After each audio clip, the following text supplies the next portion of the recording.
is Ramakrishna. I am a physiotherapy student. My question is, what is the need of Allah to create Adam and Eve and this total universe? What he will get from this? And my second question is, everything is created by someone. So even God must have been created by someone. What is the meaning of Allah? Brothers asked three questions. The first question, why did God create Adam and Eve and what was his reason to create all this world and humankind? Allah subhanahu wa ta'ala created Adam and Eve, may peace be upon them both, so that the humankind could come. They were the great-great-grandparents. Allah says in Surah Hujurat, chapter number 49, verse number 13, Ya ayyuhan nasu inna khalaqnakum min zakrin wa unsa wa ja'alnakum shu'uban wa qaba'ila lita'arafu. Inna akramakum indallahi atqakum. Inna Allah alimun khabir. O humankind, we have created you from a single pair of male and female and have divided you into nations and tribes so that you may recognize each other, not that you may despise each other. And the most honored in the sight of Almighty God is the person who has taqwa. The criteria to judge any human being, it is not wealth, it's not color, it's not caste, it's not creed, it is taqwa, it is God consciousness, it is righteousness, it is piety. So Adam and Eve, peace be upon them both, they were our great-great-grandparents, of yours also and of mine also, all humankind. Therefore, I call you a brother. We are brothers in humanity. Allah says, Ya ayyuhan nas, O humankind. And Allah says in Surah Isra, chapter number 17, verse number 70, وَلَقَدْ كَرَّمْنَا بَنِي آدَمَ. Almighty God has honored all the children of Adam, whether they are born in India, USA, UK, born in a Hindu family, or a Muslim family, or a Christian family. Allah says He has honored all the Bani Adam. If you are a human being, Allah has honored you. Whether your name is Zakir, Abdullah, Ramu, Shankar, if you are born as a human being, Allah has honored you. Now coming to the question, why has Almighty God created the human beings? Allah has created the human beings because Allah says this is one of His best creation. All the other creations of Allah subhanahu wa ta'ala, they obey Him. We have the angels. Whatever Almighty God says, the angels obey Him directly. They have no free will. The human being is the creation of Allah subhanahu wa ta'ala, which has a free will. We can either obey Him or disobey Him. So Allah has created such a creation. We are one of His best creation and the best of forms. But we have a choice of either obeying God or disobeying God. If we obey God, we will go to Jannah, we will go to Swarg, we will go to heaven. If we disobey Him, we will go to hell, we will go to Nark.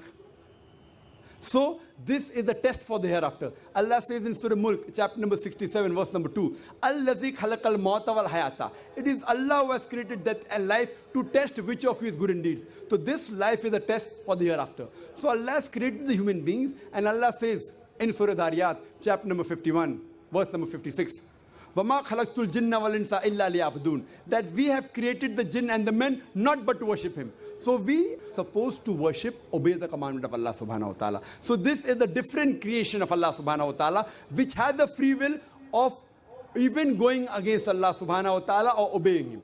All the other things, the stars, the trees, the mountains, the Quran says they do sajda to Allah subhanahu wa ta'ala, they prostrate to Him, they obey Him. We have a free will. Now when Allah has given a free will, with the free will if we obey Him, we become higher than the angels.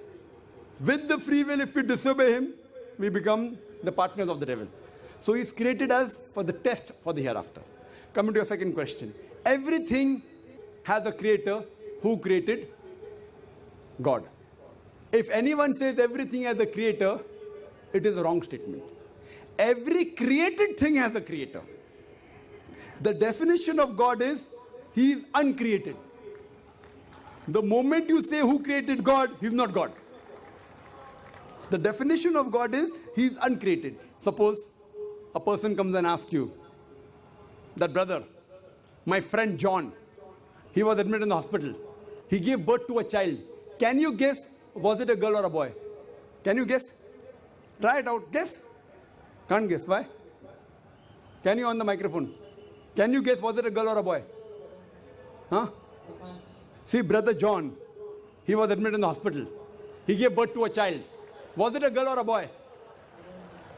Can you guess? A 50% chance. Girl or boy? People are laughing. Why? Can you guess?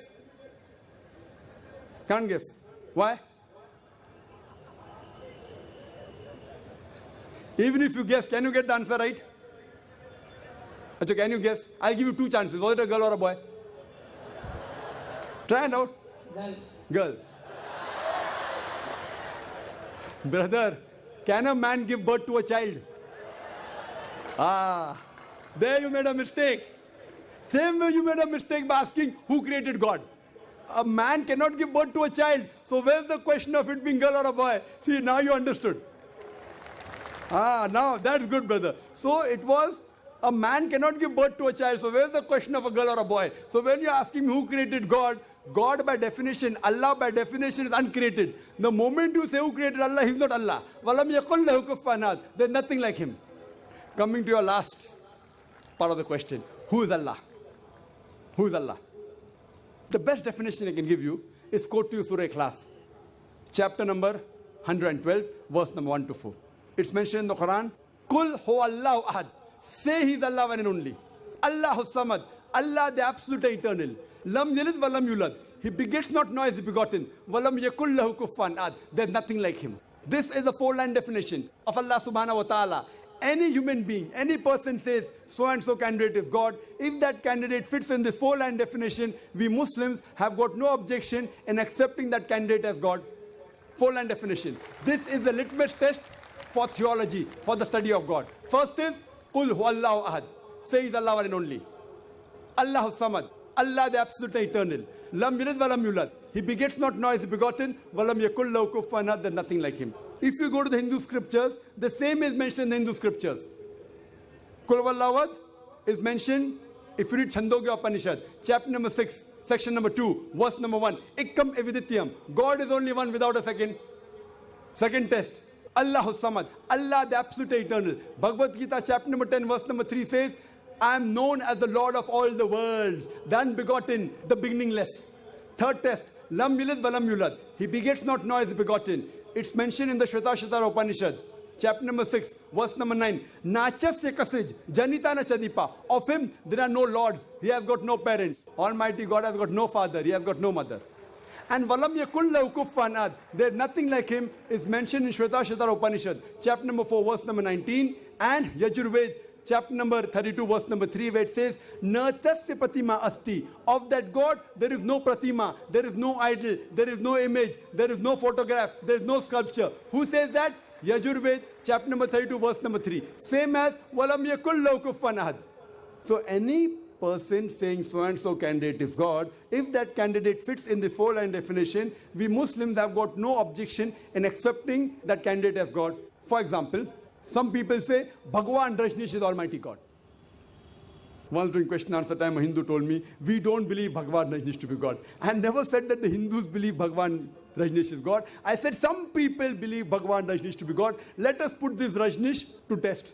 First test is, Kul huwallahu ahad. Say He's Allah one and only. Was Rajneesh one and only? Was he the only man who claimed divinity? There are hundreds of them. And in this country, we have thousands of men who have claimed divinity. He's not the only one. But Rajneesh Bhaksi said, no, he's unique. Let's go to the next test. Allahu samad. Allah, the absolute eternal. Was Rajneesh absolute eternal? We know from his biography, from his autobiography, he was suffering from asthma, from diabetes, from chronic backache. Imagine Almighty God suffering from asthma, diabetes, chronic backache. Third test. Lam yalid wa lam yulad. He begets not nor is begotten.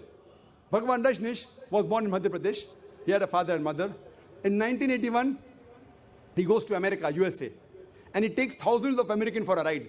In the state of Oregon, he starts his center and calls it as Rajneeshpuram, his village. Later on, the American government arrests him and put him behind bar. Rajneesh says, the American government slow poisoned me. Imagine Almighty God being slow poisoned. In 1985, the American government kicked him out of the country. He comes back to India in the same city, Pune, and he goes back to his center, which is now called as Osho Commune. And if you go to the Samadhi of Rajneesh, it is mentioned there on the Samadhi, Bhagwan Rajneesh, Osho, never born, never died, but visited the earth from the 11th of December 1931 to the 19th of January 1990. Never born, never died, but visited the earth from the 11th of December 1931 to the 19th of January 1990. They forgot to mention in Samadhi, he was not given visas to 21 countries of the world. Almighty God coming in this world to visit the world and requires visas to go to different countries. And the Archbishop of Greece said, if you don't remove Rajneesh out of this country, we'll burn his house and the house of his disciples. And the last test, Walam yakul lahu kufuwan ahad, is so stringent that no one besides the true Almighty God can pass. The moment you can compare God to anything, he is not God. Walam yakul lahu kufuwan ahad. We know Rajneesh, like the human beings, had a beard, one nose, two eyes, 2 ears, 2 hands. The moment you can compare God to anything in this world, he is not God. Walam yakul lahu kufuwan ahad. If someone says Almighty God is 1,000 times stronger than Arnold Schwarzenegger. Might have heard the name of Arnold Schwarzenegger? Have you heard Arnold Schwarzenegger? The person who got the title Mr. World, Mr. Universe. The strongest man in the world, the strongest man in the universe. The moment you can compare God to anyone, whether it be Arnold Schwarzenegger, whether it be Dara Singh, whether it be King Kong, whether it be 1,000 times or 1,000,000 times. The moment you can compare God to anything in this world, he is not God. Walam yakul lahu kufuwan ahad. There is nothing like him. So this is a 4-line definition of Allah subhanahu wa ta'ala given in the Quran. Whichever God you are worshipping, brother, put that God to the test of Surah Ikhlas. If that God passes, that is the true God. Otherwise, it's a fake God.